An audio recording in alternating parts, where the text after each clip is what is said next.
రాష్ట్రంలో న్యాయ వ్యవస్థ దాని సంస్థలకు మౌలిక సదుపాయాలను బలోపేతం చేయడానికి ప్రభుత్వం పూర్తి సహకారం అందిస్తుందని నీటిపారుదల పౌర సరఫరాల శాఖ మంత్రి ఉత్తమ్ కుమార్ రెడ్డి హామీ ఇచ్చారు.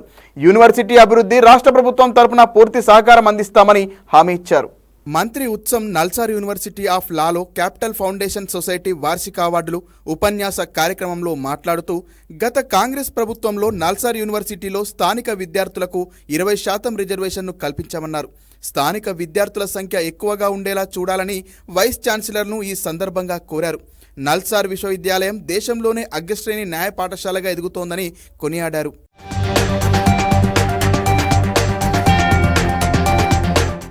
న్యాయ వ్యవస్థ పట్ల తెలంగాణ ప్రభుత్వానికి అత్యున్నత గౌరవం ఉందన్నారు. హైదరాబాద్లోని రాజేంద్రనగర్లో 100 ఎకరాల స్థలంలో ప్రపంచ స్థాయి ప్రమాణాలతో కూడిన హైకోర్టు సముదాయం త్వరలోనే రాబోతుందని తెలిపారు. ప్రజాస్వామ్యంలో కీలకమైన న్యాయ వ్యవస్థకు మద్దతుగా తెలంగాణ అంతటా అన్ని స్థాయిలలో అద్భుతమైన కోర్టు సౌకర్యాలను నిర్మిస్తామన్నారు ఉత్తమ్.